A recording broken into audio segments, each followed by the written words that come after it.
Good morning, my name is Josh from CyclonesOZ and here is your detailed weather forecast update for Wednesday the 6th of August 2025. Still heaps to talk about today, from rainfall and strong storms expected to develop through Western Australia into the Northern Territory and then into coastal Queensland, right down to winter weather expected across the southern half of the nation, and another low pressure system or two possible into the Tasman Sea this coming week. There's still heaps to keep on top of. If you're brand new to the channel, please do consider subscribing and also leave a like on the video while you're at it, but let's get stuck straight into things this morning with this big cloud band that's extending across central Australia this morning. Now, stick with me here, even though it's not impacting anybody right now. It is expected to go on to impact Queensland later on this week with some heavy rainfall and potentially some strong or even severe thunderstorms. So let's talk about that one right now.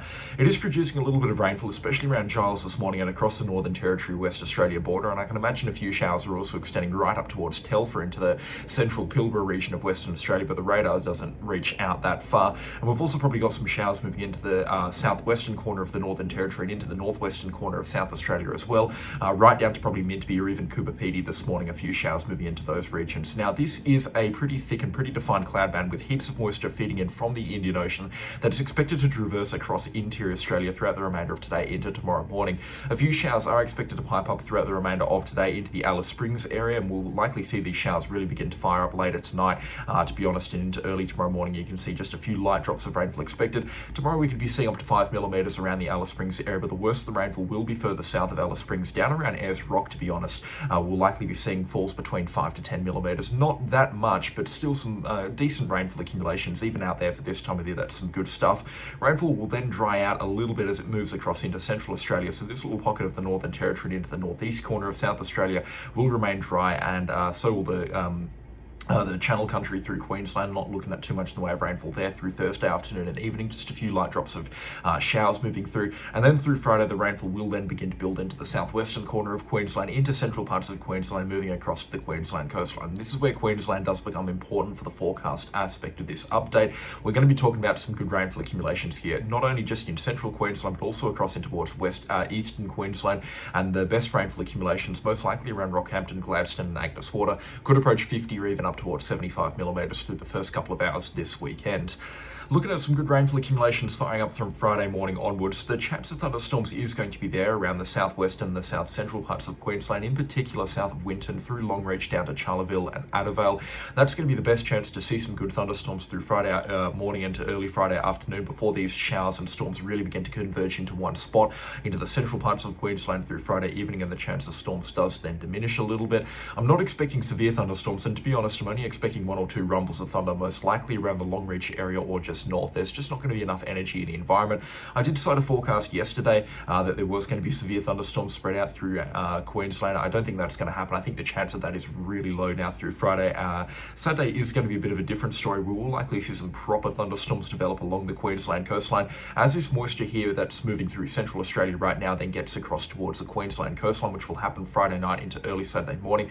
We're going to see moisture here come from prevailing southeasterly and easterly winds from the Coral Sea meet up with it, and we're going to see a convergence zone develop. Now, think back a couple of months ago when we were talking about all of that rainfall up in far north Queensland, where we were talking about at times it was 300 or 400 millimeters falling over a 24-hour period.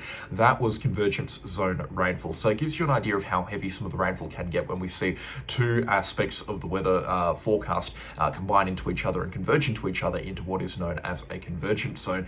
And we're going to be seeing a classic one develop Friday night into Saturday morning, most likely around Rockhampton and Agnes Water, and that's going to develop a weak low, or probably a strong low, but a very tight and small low pressure system through Sunday morning, which will then get sent off the Queensland coastline pretty quickly. But case in point, plenty of rainfall is expected.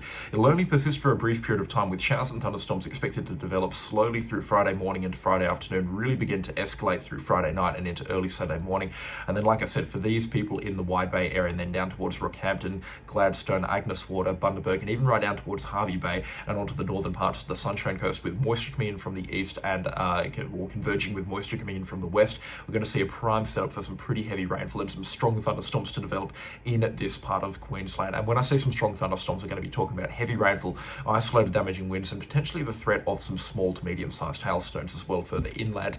I wouldn't be too worried about this sort of rainfall. This part of Queensland is perhaps the only place in the last 18 months that hasn't received some of the worst floods on record. So 100 to 150 millimeters, whilst in 6 hours that will cause some flash flooding problems and likely send some rivers up towards the minor or even the moderate flooding alerts. We're not likely to see a widespread flooding emergency develop out of this, so I don't think it's a system worth worrying about. But as you can see through Friday night into Saturday morning, as this rainfall does then push further offshore, there are going to be some pockets of some pretty heavy rainfall developing here. In fact, some of the forecast modelling daring to suggest up around that 250 millimetre mark. Thankfully, the European forecast is definitely quite a bullish one at this point in time. The GFS still calling for that ballpark 250 millimetres, but it occurs a lot further offshore.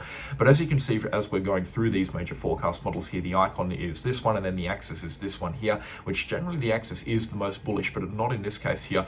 There are some pockets of some really heavy rainfall, and I would imagine the worst of the rainfall from this weather event will remain offshore, but it is going to be very close to the coastline.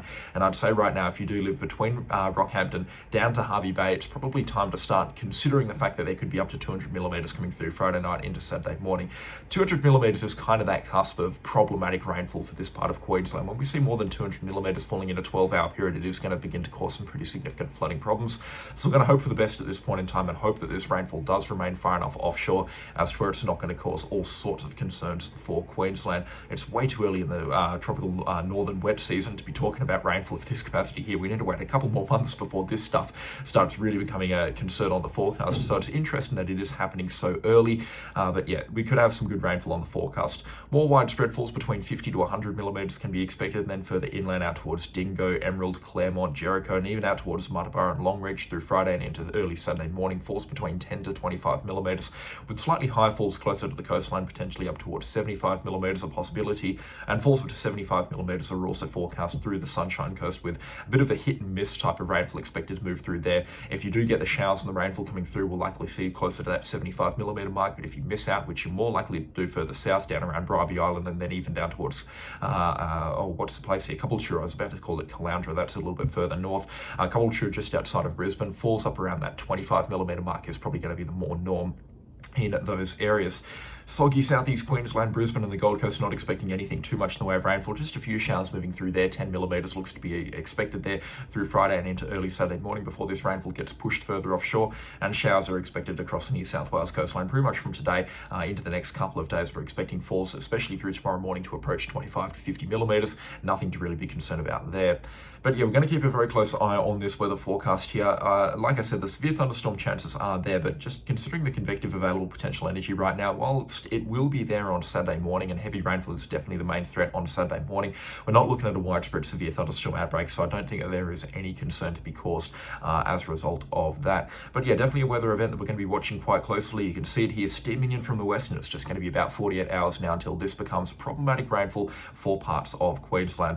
Any questions or concerns, feel free to let me know in the comment section down below. There's more of a heads up at this point in time. Tomorrow I'll have some actual advice on whether or not you need to make flooding preparations from this weather system. But also check out the Facebook page. I'll have a detailed update on this weather event tonight, and I'll be telling you exactly how much rainfall you're expecting for what location.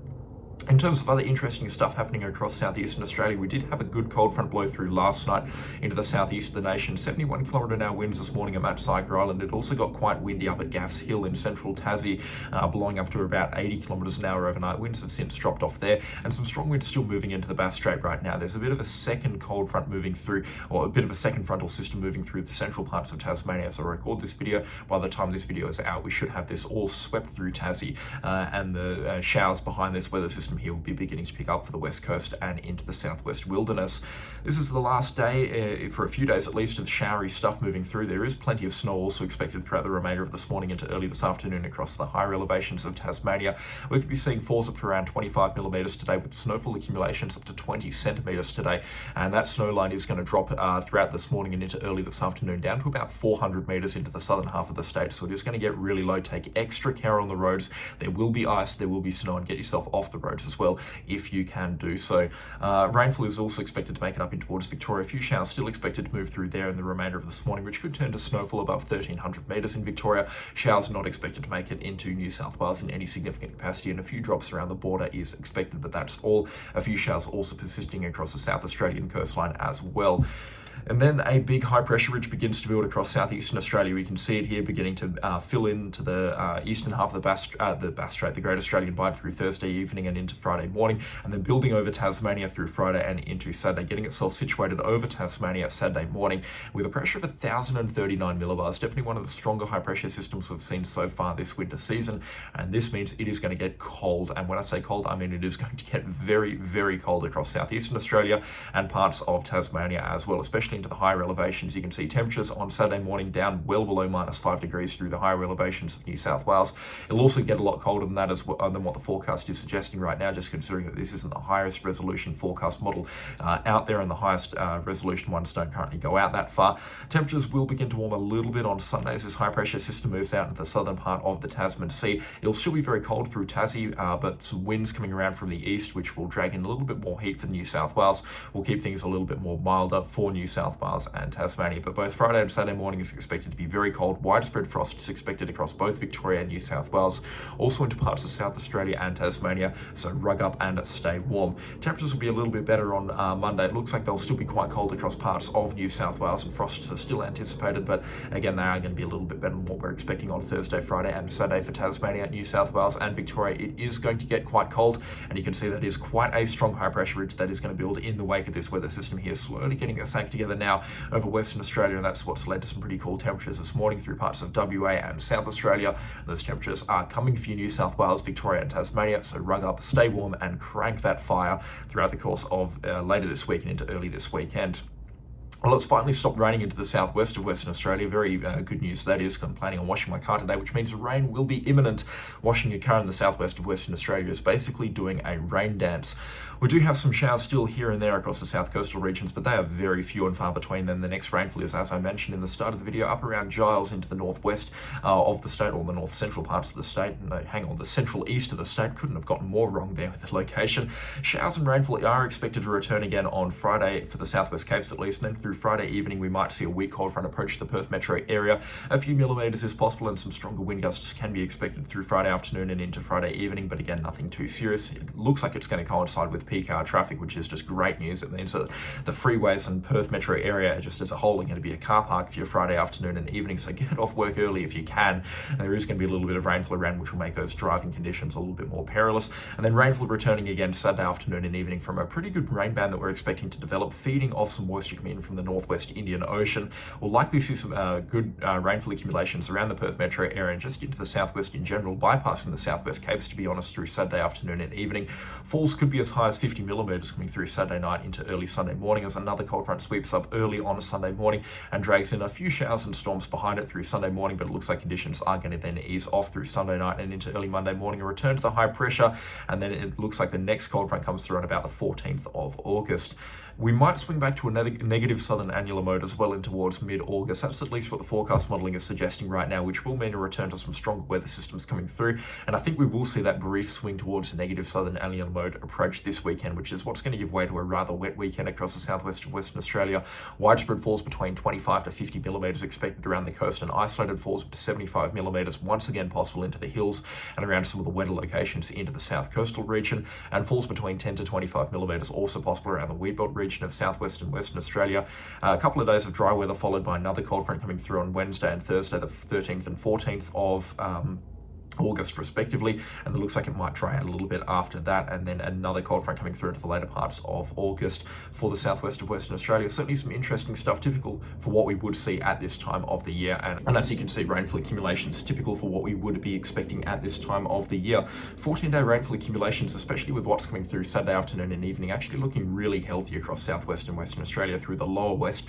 Falls could be as high as 125 millimetres over the next 14 days, with, like I said, up to 75 millimetres of that coming through this weekend, so that'll be very good to see. And again, some good falls expected out into the Wheatbelt, and if we do get a northwest cloud band develop, we'll also see some good falls up into the Murchison region and even into parts of the Gascoyne region. So again, very healthy, very helpful rainfall, that's for sure, across the southwest corner of Western Australia. Hopefully it makes it into the southeast corner, but unfortunately I'm not seeing anything too significant for South Australia, Victoria or Tasmania on the long range forecast. When we do see these positive southern annual mode phases, which is what we're in right now, when these cold fronts are suppressed quite far down to the south, we do then then see low pressure system activity into the Tasman Sea and also parts of the Pacific Ocean, or into the Pacific Ocean across New South Wales and the Queensland coastline. And whilst I'm not seeing any of that on this forecast modelling run here, I will be keeping a very close eye out on it. We will be looking at low pressure system activity offshore from New South Wales and Queensland in the last week of August or into the first week of September, and just before the wet season really does begin building across northern parts of Australia.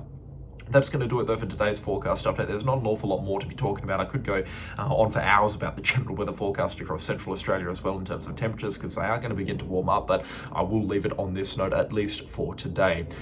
If you have enjoyed this forecast update or found it informative, preferably both, then please do let me know in the comment section down below and leave a like on the video while you're at it, and subscribe to the channel as well. It is helping the channel out big time. Click the join button down below as well and be like the channel sponsors whose names are on screen right now. They get access to exclusive channel perks like getting their name mentioned at this part of the forecast update. There will be more coming into the wet season months as well, so sign up now whilst it remains at this price. But that is going to be all from me today. Thanks so much for watching, and I'll catch you on the next storm. Goodbye.